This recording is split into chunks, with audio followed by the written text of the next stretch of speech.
साथ संगत जी बड़े ही प्रेम और सत्कार से कहना कि धन निरंकार से। साथ संगत हम रोज़ अरदास करते हैं, सत्संग सुनते हैं, सेवा में हाथ बटाते हैं। ये सब करते हुए एक गुरु का जीवन गुजरता है। लेकिन साथ संगत जी कभी कभी मन में सवाल उठता है, एक बहुत ही मासूम सा सवाल कि हे मेरे मालिक, है मेरे सद्गुरु, मैं जो भी कर रहा हूँ क्या वो तेरे दर पर कबूल भी हो रहा है? क्या तुमसे राज़ी भी हैं? मन सबूत मांगता है, साथ संगत चाहिए। मन को तसल्ली चाहता है, प्रत्यक्ष प्रमाण। हम प्रत्यक्ष को प्रमाण क्या, हम जानते हैं कि ये निरंकार जो जर्रे जर्रे में है, ये अंग संग है। एको भ्रम मधु त्यो नाशते, वो एक ही है, दूसरा नहीं है। लेकिन हम इंसानों की तरह बोलता नहीं है, ये चिट्ठियाँ नहीं लिखता। पर संतों ने, महापुरुषों ने अपने अनुभव से एक बहुत गहरी बात कही है। वो कहते हैं, बिन बोले आज सब कुछ जानता, किस आगे कीजिए अरदास। ये बिना बोले सब जानता है, लेकिन ये जताता भी है, ये इशारे करता है, ये अपनी मौजूदगी का एहसास कराता है। आज हम सद्गुरु के उन्हीं इशारों को, साथ संगत उन्हीं संकेतों को समझने की कोशिश करेंगे। अगर आपके जीवन में ये बदलाव आ रहे हैं तो समझ लेना साथ संगत चाहिए कि ये महज इत्तेफाक नहीं है, ये उस मालिक की मोहर है कि वो आपसे खुश है। साथ संगत जी, सद्गुरु की खुशी का जो सबसे पहला और सबसे बड़ा प्रमाण मिलता है, वो बाहर नहीं, हमारे अपने मन के भीतर मिलता है। ज़रा अपने पुराने समय को याद कीजिए, जब हम ज्ञान लेने से पहले या फिर शुरुआती दिनों में सिमरन के लिए बैठते थे तो क्या होता था? शरीर बैठ जाता था, पर मन तो बाजार में घूमता था। हजारों ख्याल, कल की चिंता, भविष्य का डर, मन दिखता ही नहीं था।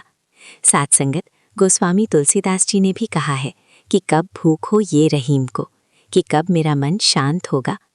लेकिन अब अगर आप महसूस कर रहे हैं साथ संगत कि सिमरन में बैठते ही मन एक गहरे सन्नाटे में चला जाता है, आपको विचारों को रोकने के लिए लड़ना नहीं पड़ता, बल्कि आंख बंद करते ही एक ठहराव आ जाता है, जिसे योगा चित्तवृत्ति निरोधक कहते हैं।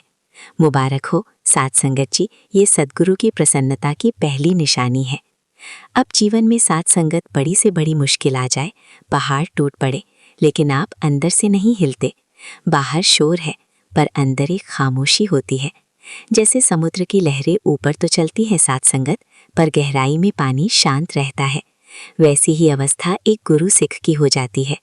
दुखे स्व अनुदुबेत है नाना है, दुखों में भी जिसका मन विचलित नहीं होता। गुरबाणी में भी फरमान आता है साथ संगत कि मन जीते जग जीत। ये जीत अपनी ताकत से नहीं मिली साथ संगत, ये उस निरंकार के एहसास से मिली है। जब ये पक्का हो गया कि करने वाला तो है, तो त्यों में वक्रता, तो फिर चिंता कैसी? अगर आपका मन अब बेवजह की हाय तौबा से मुक्त होकर एक सहज अवस्था में रहने लगा है, तो समझिए तार जुड़ गए हैं साथ संगत। कभी मन निर्मल भया, जैसे गंगा नह पाए, पांझरे पांच झारे फिर एक कहत कबीर। एवं साथ संगत से अध्यात्म का नियम देखिए, जब अंदर का मौसम बदलता है तो बाहर की कायनात भी आपके हक में फैसले लेने लगते हैं। यहीं से हमें मिलता है वो दूसरा अद्भुत संकेत। साथ संगत, जब मन की गति पता हो गई तो अगला चमत्कार ये होता है कि परिस्थितियां आपके पक्ष में होने लगती हैं। इसे दुनिया किस्मत कहते हैं साथ संगत, पर भक्त इसे रहमत कर कहता है। क्या कभी आपके साथ ऐसा हुआ, आप किसी भंवर में फंसे थे, कोई रास्ता नहीं सोच रहा था, न पैसा था न कोई सिफारिश, और अचानक कहीं ना कहीं से कोई ना कोई जरिया बन गया। वो काम जो नामुमकिन लग रहा था वो मक्खन की तरह हो गया। साथ संगत, ये एक बहुत बारीक बात है जो संसारी और गुरु में फर्क करती है। गौर फरमाइएगा साथ संगत कि काम तो दुनिया वालों के भी बनते हैं, लेकिन वो जुगाड़ लगाते हैं, हाथ फैलाते हैं, लोगों की खुशामद करते हैं। लेकिन सद्गुरु जिससे खुश होता है वो भक्त मांगता नहीं है। कबीर साहब ने कितना सुंदर कहा है, साधो भूखा भाव का, धन का भूखा खाना नहीं। आपने दुनिया के आगे हाथ नहीं फैलाया, आपने अपनी इज्जत नहीं गिराई, आपने बस सिमरन किया, सद्गुरु के वचनों को माना और अपना कर्म किया साथ संगत, और मदद खुद चलकर आपके पास आई। क्योंकि प्रभु का वादा है, जो कच्छव वहाँ मैं, हम तेरा योग्य, मैं वही करूँगा। जब बिन मांगे साथ संगत मोटे मिलने लगे, जब अनहोनी भी होने बनकर आपके काम संवारने लगे, तो समझ लीजिए साथ संगत कि आपके दौर अब इस दातार के हाथ में है। ये निरंकार अपने भक्त की लाज ऐसे रखता है साथ संगत, जैसे पल के आंखों की रक्षा करते हैं। और जब मालिक इतना ख्याल रखने लगे, जब बिन मांगे झोली भरने लगे, तो फिर दिल में क्या आता है? सिर्फ और सिर्फ साथ संगत शुक्राना। और जहाँ सच्चा शुक्राना आ गया, वहाँ फिर मैल कुछ देर टिक नहीं सकता। बस यही प्रवाह में ले चलता है तीसरे और सबसे पावन संकेत की ओर। साथ संगत जी, हम अक्सर सोचते हैं कि बुरी आदतें छोड़ना कितना मुश्किल है।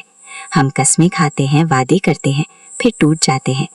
लेकिन तीसरा संकेत ये बताता है साथ संगत कि जब निरंकार खुद खुश होता है, तो सुधार कोशिश से नहीं, कृपा से होता है।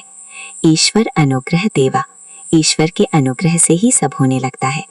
आप महसूस करेंगे कि पुरानी कड़वाहट, वो पुराना गुस्सा, वो किसी के लिए मन में पाले हुए नफरत, वो सब अब बोझ लगने लगी है।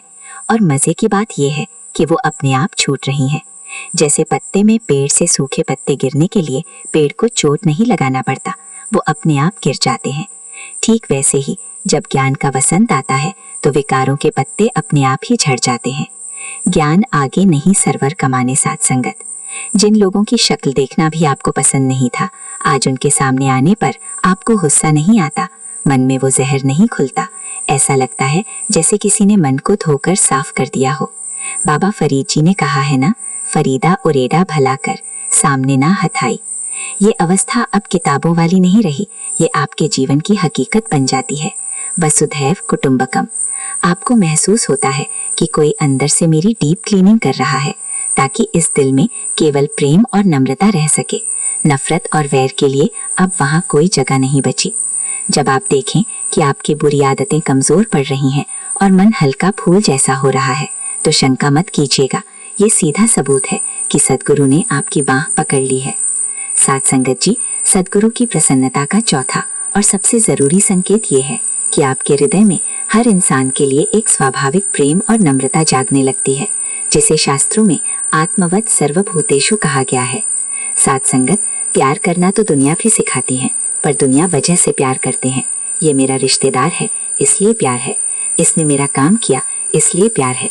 लेकिन जब आप पर निरंकार की रहमत होती है, तो आपका प्यार बेवजह हो जाता है। संत कबीर जी ने कहा है ना, पोथी पढ़ पढ़ जग मुआ, पंडित भया ना कोय। ढाई आखर प्रेम का, पढ़े सो पंडित होए। ये ढाई आखर अब केवल किताबों में नहीं रह जाता साथ संगत, ये आपके व्यवहार में उतर आता है। अब आपके सामने कोई भी आ जाए, चाहे वो अमीर हो या फिर गरीब, ऊंची जात का हो या फिर नीची जात का, आपको उसमें सिर्फ और सिर्फ ये निरंकार ही नजर आता है। ईशावास्यमिदं सर्वम। अब आपको सब में ईश्वर का वास दिखता है, और जब सब में ईश्वर ही नजर आता है, तो फिर नफरत कैसे टिकेगी, ईशा कहाँ रहेगी। साथ संगत, अगर कोई आपका अपमान भी कर दे, कोई कड़वा भी बोल दे, तो पहले जहाँ आग लग जाती थी, अब वहाँ रहम आता है। आप सोचते हैं कि हे दातार, इसे सिमटी बख्श, इसे बोध बख्श। आपके बोल मीठे और आपके चाल में एक फकीर आ जाती है। ये कोई नाटक नहीं है साथ संगत, ये अंदर की वो खुशबू है जो अब छिपाई नहीं छिप रही है। बाबा हरदेव सिंह जी महाराज भी अक्सर फरमाया करते थे कि दीवारों से नफरत करना तो फिर भी समझ आता है, पर इंसानों से नफरत, ये बात जब दिल में घर कर जाती है साथ संगत, तो आप हर एक को छुपकर नमस्कार करते हैं, क्योंकि आप